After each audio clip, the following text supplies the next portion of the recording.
Hey guys, welcome back. This video is going to be concerning loss.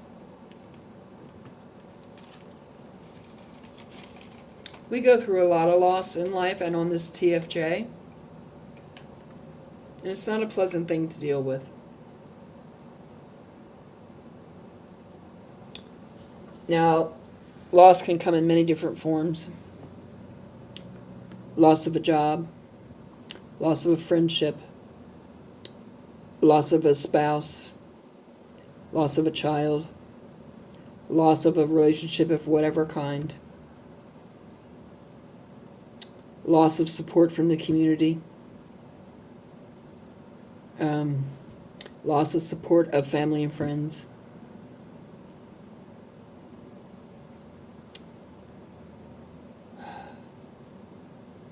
Loss is a tough subject to deal with. It's something that cannot be healed overnight. It takes time.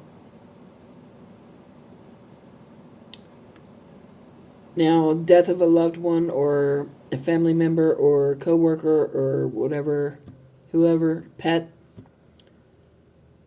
is something that takes time. You have to work through the stages of grief. And there are, I think, 7 stages. I'm not positive. I think there's 7. And each stage is different. But it helps you it helps you come to terms with what you're experiencing.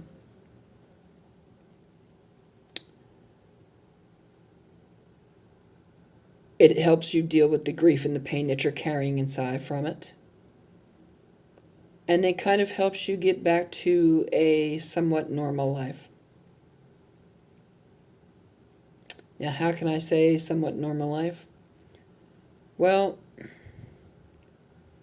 when we have someone close to us who passes away, we don't even think about our life and how this passing will change our life. But it does. It does that for everybody.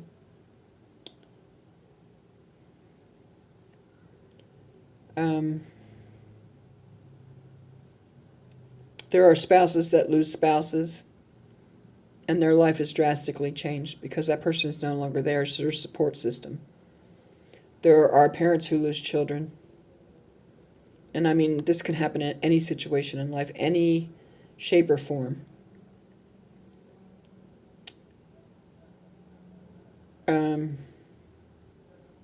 We have to go through the grieving stages to come out the other side, where we can sort of get back to what our life was or what our new life is going to be without that person.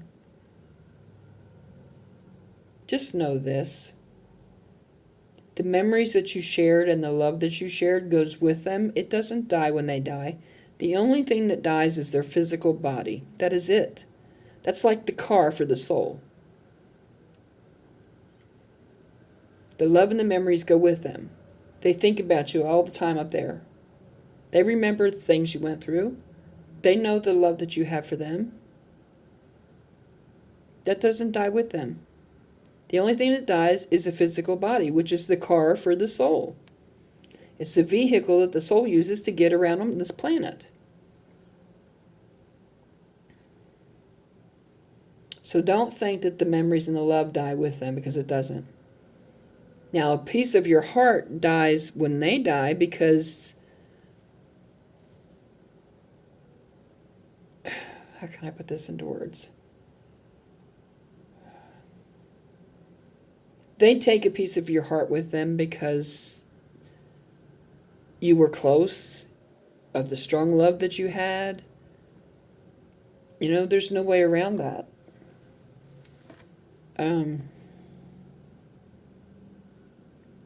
The best thing I can suggest is going through the stages of karma. Include your children in it because they are grieving too. If they are close to these people, they have lost them also. So include them in your grief. Sit down and talk with each other. Tell them that they're up there in heaven watching over you, that they can talk out loud to them. They won't be able to hear them back, but they can talk out loud to them. You can ask your loved ones or whoever it is to come into your dreams to talk to you. But they're not going to do that until you start to get a handle on how to deal with their passing. Nobody can stop death. Nobody can change the way a person dies. That stuff is all predestined before you're born. It's a lesson for both parties to learn. The person that dies, it's a lesson for them, and the people that are left behind, it's a lesson for them. And one of the biggest lessons is life is too short. Don't take anybody for granted, because it can change on a dime. And then there are other lessons from that you can learn.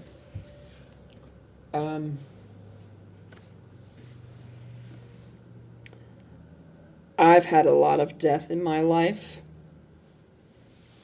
Last year, from February to June, I lost 9 loved ones. February to June. That's March, April, May, June. It's 4 months' time. I lost 9 loved ones. So I know what I'm talking about. I've lost more people than that in my life. But that was the most in one short amount of time that I've lost. We don't understand why God takes people at certain times. But He always has a good reason behind everything He does. Even though we might not know what it is. There's always a greater purpose behind everything that happens. There are no accidents. There are no coincidences on this planet. Everything happens the way it's supposed to for some odd reason, whether we know it or not. And apparently we're not meant to know until our time to go up. Or wherever we go.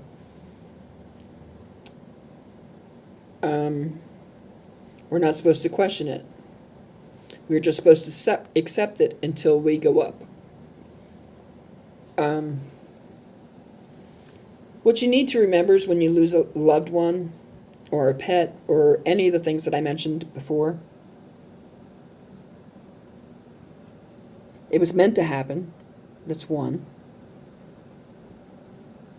2, it's not the end. 3, you will see your loved ones again when your time to go happens. And until then, they will be guiding you. They will be watching over you. They will be coming into your dreams and speaking to you.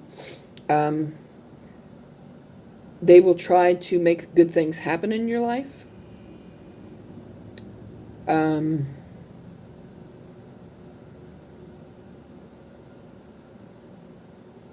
They will totally watch over and protect you in every way, shape, and form. Now, on this journey, sometimes we have to be allowed to go through things so that we can learn and grow and expand our knowledge and experience it so that in the future we know what to accept and what not to accept. Which is pretty much just like everything in life. We have to learn the lessons that life puts us through, whether we want to or not, especially death. There's always a lesson there on everybody's part, the one that passes away and those that are left behind. It's kind of showing you that life is short. Don't take anybody for granted. Tell people how you feel, because you don't know if they're going to wake up tomorrow. That's pretty much the whole thing. And that it's meant to happen. Nothing or no one can stop it. So if you feel like, well, I should have took him to the hospital, or we should have done things a different way. No, it would not have changed anything. It happened the way it was meant to happen. You can ask God when you go up, why? Everything He does has a purpose. Everything. Everything that happens on this planet has a purpose behind it. We are not meant to understand it. We are not meant to question why right now. We are meant to deal with the grief and try to get back to our life. To make our loved ones proud so that they don't worry about us. Because when they worry about us and how we're dealing with grief and their loss, they can't do the job they're up there supposed to be doing. So it kind of gets them in trouble. That's why they say deal with your grief and get back to your life. It's not being cold. You're doing it for spirit because, like I said, they have a job up there to do, and if they're constantly worried about you, how can they do that job? And they don't want you to make yourself sick. They don't want you to live in grief forever.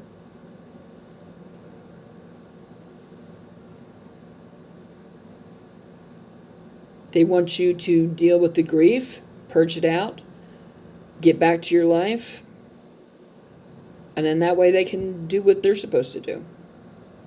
They can't do that if they're constantly worrying about you.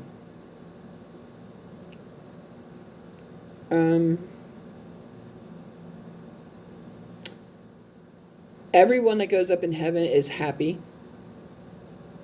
They're healed. They're no longer in pain. It's a different form of life than down here because you don't have a physical body up there. You have a soul.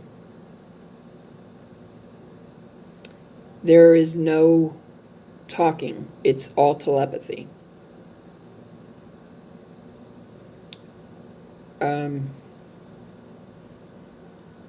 What you don't learn down here, you have to learn up there.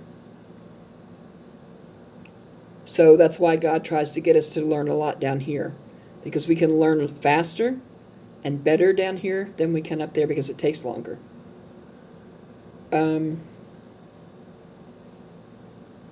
Do things in memory of the loss of your loved ones. Get back to your life and live your life making them proud of you.